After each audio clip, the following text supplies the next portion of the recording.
बिस्मिल्लाहिर्रहमानिर्रहीम। अस्सलाम वालेकुम। इब्राहिम रईसी के मरने के बाद बड़ी अजीबोगरीब सूरत हाल पैदा हुई है, ख़ास तौर पर 3-4 ममालिक में। उनमें एक रूस है।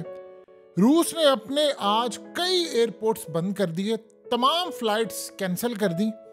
और फ़्लाइट्स उन्होंने इसलिए कैंसिल की कि उनको ख़तरा ये महसूस हुआ है कि कोई मिसाइल, कोई ड्रोन उनकी फ़्लाइट्स को, हेलीकॉप्टर्स को, जहाज़ों को या किसी जगह पर हिट करने के लिए जा रहा है। आप अंदाज़ा करें कि इस सारी सूरत हाल में क्या अब हम उस जानिब नहीं बढ़ रहे कि जहां पर एक हादसा हुआ है पहले ईरान के अंदर, अब एग्जैक्टली वही एक हादसा या उसी तर्ज का ये सारी सूरत हाल में रूस के अंदर होने जा रहा है।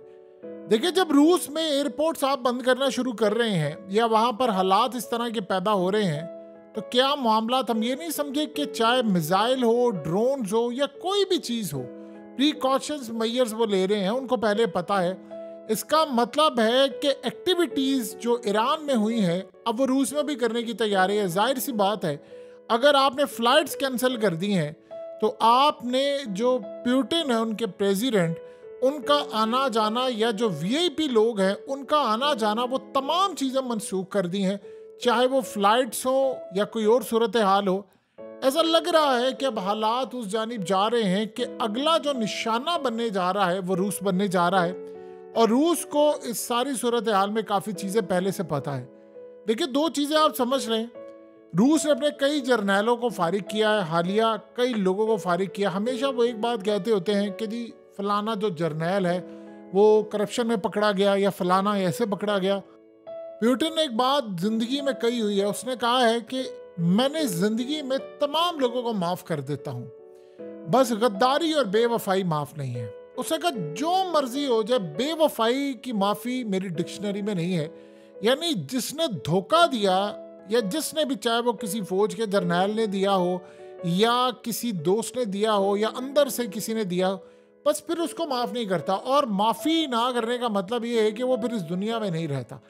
अब इस सारी सूरत हाल में आप अंदाज़ा करें कि ईरान में एक वाक़या होता है और इसके बाद हालात ये तब सब हो रहा है जब बहरीन के किंग रूस पहुंचे हुए हैं। और बहरीन के किंग वहां पर जाकर ये कह रहे हैं पुतिन को कि आप इसराइल और हमास को एक टेबल पर बिठाएं, एक समिट बुलाएं और सबको बुलाएं, वरना ये जो जंग है वो पूरे के पूरे मिडिल ईस्ट को राख करने वाली है और हम सब इसकी लपेट में आ जाएंगे।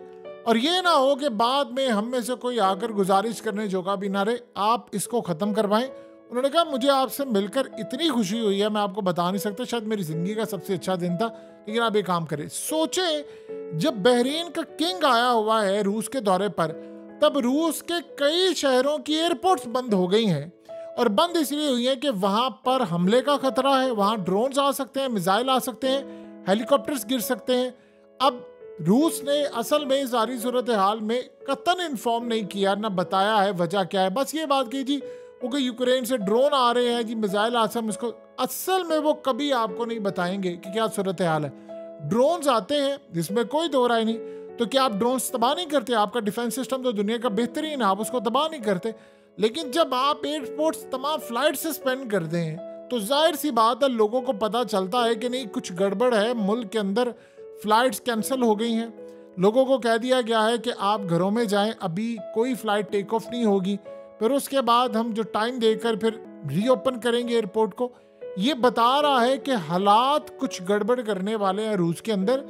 जब से रूस की फोर्सेस ने न्यूक्लियर ड्रिल्स किए हैं 2-3 दिन पहले, तब से मामला काफ़ी हद तक ख़राब हो गए हैं। क्योंकि उन्होंने जो न्यूक्लियर ड्रिल्स किए थे, एक तो जो इन्फॉर्मेशन उनको मिली थी, उन्होंने अपने सदर को कोई गैर ज़रूरी सफ़र नहीं करवा रहे। अब आपने देख ही लिया ना कि यानी वो गैर ज़रूरी सफ़र क्यों करवाएंगे। उनके अपने मुल्क के अंदर हालात ये हैं कि वहाँ पर वो पूरी तरह मैनेज कर रहे। देखिए, रूस की इंटेलिजेंस एजेंसियाँ दिन रात काम कर रही हैं, चुन चुन कर लोगों को निकाल रही हैं। पहले दाइश का हमला हुआ था, अब ये मामला काफ़ी हद तक ख़राब है। अगर रूस में फ़्लाइट्स कैंसिल हो रही हैं, जान को ख़तरा है प्रेसिडेंट को और वीआईपी लोगों को ख़तरा है, या कोई ईरान की तर्ज का एक वाक़या वहाँ पर हो सकता है, तो आप बता दें कि क्या चीज़ें इतनी स्मूथ और आसान हैं जो हम कभी समझते थे। हालात उससे कई गुना ज़्यादा ख़तरनाक और ख़राब होते हुए हमें इस वक्त नज़र आ रहे हैं। देखिए, हो ये रहा है कि इस वक्त अमेरिका और बाकी सारी ताकतें आपको पता है कि रूस ने कोशिश पूरी की थी कि इस सारे मामले के अंदर, यानी आप ये सोचें कि इन्होंने अपनी फैक्ट्रीज भी बंद कर दी, जितनी इनके शहरों की कई यानी लोकल अथॉरिटीज़ ने कहा जी ड्रोन आ रहा है या फलाना आ रहा है, इन्होंने अपनी फैक्ट्रीज बंद कर दी, इन्होंने अपने एयरपोर्ट्स बंद कर दिए, लोगों को फौरी तौर पर कहा कि आप किसी दूसरी जगह रीलोकेट कर दें। इस सारी की सारी सूरत हाल थी। फिर उन्होंने कहा जी ड्रोन आया, हमने उसको तबाह किया। लोग काफ़ी ज़्यादा परेशान थे कि चल क्या रहा है। यानी आप ये देखें कि आपके मुल्क के अंदर लड़ाई चल रही है, लोग आ रहे हैं, तबाही हो रही है, हम कहाँ पर जाएं। तो इस सारे मामले पर एक तो वो पैनिक क्रिएट नहीं करना चाह रहे, लेकिन इब्राहिम रईसी के जाने के बाद हालात बहुत ज़्यादा ख़राब हो गए हैं और किसी भी प्रेसिडेंट की, प्राइम मिनिस्टर की जो जान है वो इस वक्त महफूज नहीं है। क्योंकि देखिए अभी तक उन सवालात के जवाब नहीं मिल पा रहे कि 3 हेलीकॉप्टर थे, उनमें से 2 बच गए, एक इब्राहिम रईसी का कैसे तबाह हो गया। अभी तक तो इन सवालात के जवाब नहीं मिल पा रहे। और दूसरा आप अंदाज़ा करें कि जॉर्जिया के प्राइम मिनिस्टर तक ने ये बात कही है। उन्होंने कहा है कि जी मुझे मारने की धमकियां दी जा रही हैं यूरोपीय यूनियन की जानिब से। इससे पहले पुतिन के 2 इत्तेहादी, उनकी जान को भी खतरा था, अब पुतिन की अपनी जान को खतरा है। उनका एक इत्तेहादी इब्राहिम रईसी मारा गया है। आप सोचे जरा, उनका एक और इत्तेहादी दोस्त, यानी काफी मामलात में अर्दोगान, वो कह रहा है कि मेरी गवर्नमेंट को खतरा है और मेरा भी तख्ता उलटने की तैयारियां हो रही हैं। आप सोचें जरा कि इस वक्त चल क्या रहा है दुनिया के अंदर।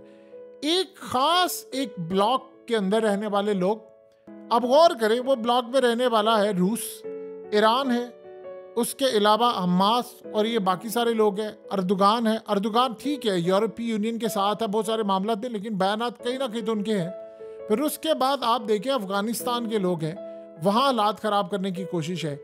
जितने बाकी इनके दूसरे लीडरान हैं, अब जॉर्जिया और ये बाकी, यानी जो जो कहीं ना कहीं लचक दिखाते हैं, सर्बिया से लेकर, उनकी जानों को खतरा है और उनको मारने की धमकियां हैं, कोई अटेम्प्ट्स हो रही हैं, कोई हालात हैं। इस वक्त जो हालात ये चल रहे हैं कि पूरी दुनिया के अंदर, देखिए सबसे पहले एक बात आप समझिएगा, पुतिन का मामला बड़ा अलग है। यानी ईरान का मामला डिफरेंट ये है कि इब्राहिम रईसी इस दुनिया से चले गए, लेकिन ईरान अपनी पॉलिसीज कंटिन्यू रखेगा। शायद हो सकता है 2 कदम आगे बढ़कर करे। ये भी अब देखेंगे, इब्राहिम रईसी जैसा काम तो नहीं कोई कर सकता, उम्मीद है कि आगे चलकर ये करें। लेकिन आप ये देखें कि उनके बाद शायद उनकी रियासत चूंकि मैनेज करती है आयतुल्लाह अली खामनेई मैनेज करते, सुप्रीम लीडर है।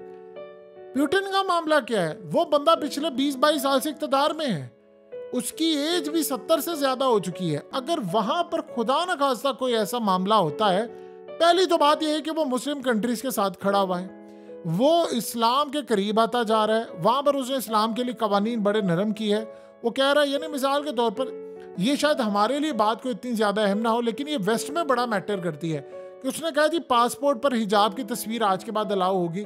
मैं अपने मुल्क में किसी सूरत कुरान या इस्लाम की तौहीन बर्दाश्त नहीं करूँगा, क्योंकि आपको पता है पुतिन की जो एक्स वाइफ थी वो मुसलमान थी, तो उसने कहा मैं यहाँ पर मुसलमानों के खिलाफ, इस्लाम के खिलाफ कोई बात बर्दाश्त नहीं करूँगा, मैं कुरान की तौहीन बर्दाश्त नहीं करूँगा। जो अहकामात खास तौर पर हैं दुनिया के अंदर तबाही के, शैतानी, उनको किसी तरह यहाँ तस्लीम नहीं करूँगा। यानी वो इस वक्त खड़ा होकर दुनिया के ऑर्डर को, यानी पूरे वर्ल्ड को चैलेंज कर रहे, जितना ये निज़ाम है उसको चैलेंज कर रहे। अगर खुदा ना खास्ता अल्लाह कभी भी ना करे, उसको कायम रहना चाहिए। उस बंदे को कुछ हो जाता है, वो अगर दुनिया के नक्शे से हट जाता है, तो फिर आप अंदाज़ा लगा सकते हैं कि दुनिया में कितनी तबाही हो सकती है। इसका आप और हम अच्छी तरह अंदाज़ा लगा लें कि रूस की सारी पॉलिसीज रिवर्स हो सकती हैं और ये बड़ी खतरनाक सूरत हाल है। सो लिहाजा रूस का मामला बड़ा डिफरेंट है। देखिए एक बंदा होता है जिसने मैनेज की होती है सारी पॉलिसीज, सारी चीज़ें। अब वहाँ पर हालत ये है कि एयरपोर्ट्स अगर आपके बंद, और आप सोचें 1 मिनट के लिए लाहौर के, इस्लामाबाद और कराची के एयरपोर्ट्स को आप शट डाउन कर देते हैं, बंद कर देते हैं। आप PIA की फ़्लाइट्स को अंडरग्राउंड करें, सारे जहाज़ों को आप कहते हैं कि सारी फ़्लाइट्स पूरे पाकिस्तान में सस्पेंड हो जाती हैं मुख्तलिफ शहरों की। आप सोचो क्या पैनिक फैलेगा, क्या रूस इस सारी सूरत हाल में, मीडिया असल में उसको रिपोर्ट ही नहीं कर पा रहा। ये इतना बड़ा वाकया है, चाहे उसके बाद वो एयरपोर्ट्स को रीओपन कर दें, जो मर्जी करें, लेकिन ख़तरा आप देखिए, ख़तरा कितना बड़ा था कि उनके, यानी बिल्कुल ईरान की तर्ज का कोई वाकया रूस में करवाने की तैयारी है या इस वक्त हो रही है कि सारे मामले पर उसने कहा भी काम डाउन कर ले, हमें ये काम, इससे पहले कि खतरा हो या कुछ हो, यानी हम ये काम करना ही नहीं चाहते कि कोई ऐसा वाकया हो जाए।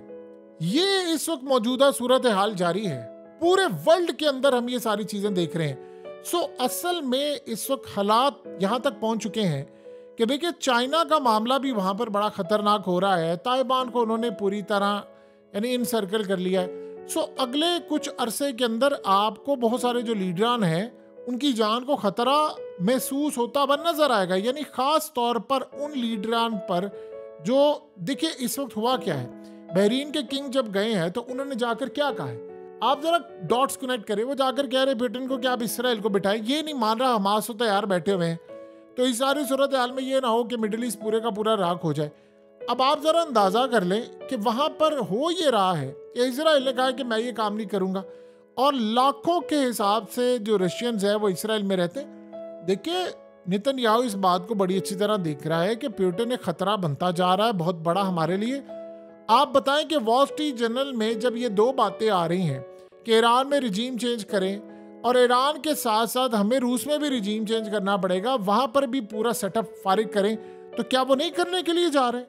ये जो आपको आर्टिकल्स नजर आते हैं, ये आर्टिकल्स माइंड आपका तैयार कर रहे होते हैं। ये इंटरनेशनल सतह पर आपको यूज टू कर रहे होते हैं कि कल को अगर ये चीज हो जाती है। आप बताएं पुतिन ने ये बातें की कि 20 दफा मेरी गवर्नमेंट गिराने की इन्होंने कोशिश की है, मैं 20 दफा बच गया हूं। इस दफा सबसे ज्यादा कोशिश की जा रही है कि रूस के अंदर रिजीम चेंज कर लिया जाए। वहां पर देखिए रिजीम चेंज याद रखिएगा जब भी होगा अंदर के गद्दारों के थ्रू होगा, ये बाहर के गद्दारों के थ्रू नहीं हो सकता। बाहर वाले आपके दुश्मन हैं, अंदर के लोगों की अगर मदद नहीं होती तो किसी भी मुल्क में रिजीम चेंज नहीं हो सकता। इस बात को आप अच्छी तरह समझ लें। रूस इस बात को बड़ी क्लोजली मॉनिटर कर रहा है, वॉच कर रहा है, इस सारी सूरत हाल को वो देख रहा है। देखिए अर्ली उन्होंने ये सारी चीजें कर दी हैं। सबसे बड़ी बात यह है कि पुतिन ने आने वाले वक्त के अंदर याद रहे यूक्रेन के इंटेलिजेंस चीफ को उड़ाना है, वो भूला नहीं है, और उन्होंने कहा था कि टारगेट हम करेंगे उस बंदे को। असल कहानी ये है कि 2 रिपोर्ट्स आई हैं और बड़ी अजीबोगरीब रिपोर्ट्स हैं। एक रिपोर्ट आई है इसराइल की जानिब से, उस रिपोर्ट में कहा गया है कि हमास को कई सालों तक हम नहीं खत्म कर पाएंगे इतनी टेक्नोलॉजी के बावजूद। अब उस रिपोर्ट में जाहिर सी बात है इल्जाम रूस पर भी लगता है कि रूस ईरान की मदद करता है, वो आगे ईरान आगे होशों की करता है, तो रूस उनका प्राइम टारगेट है।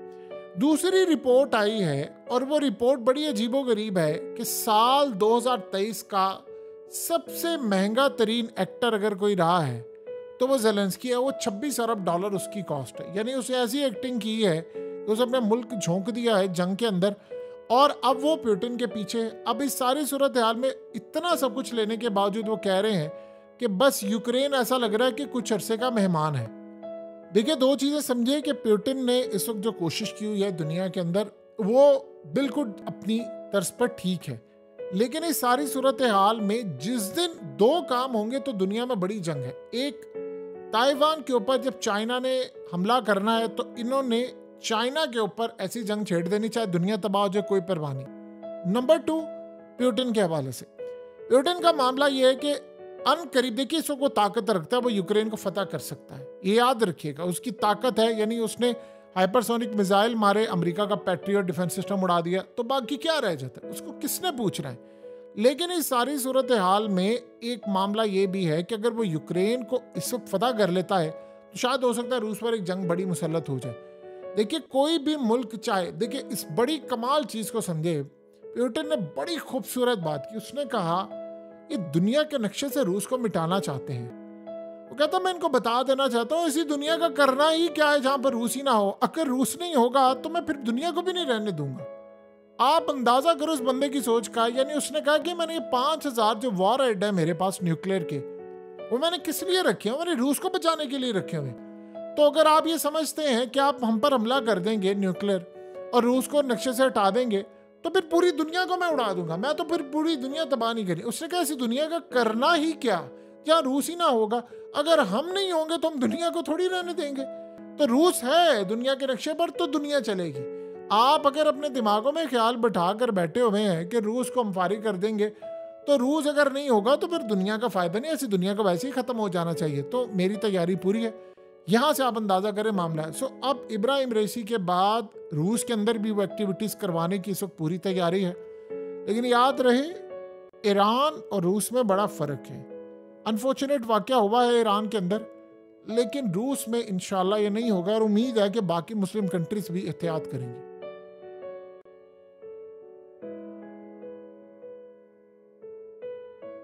हकीकत टीवी को सब्सक्राइब करना मत भूलें, वीडियो को लाइक करें, शेयर करें और कमेंट सेक्शन में अपनी राय का इजहार ज़रूर करें।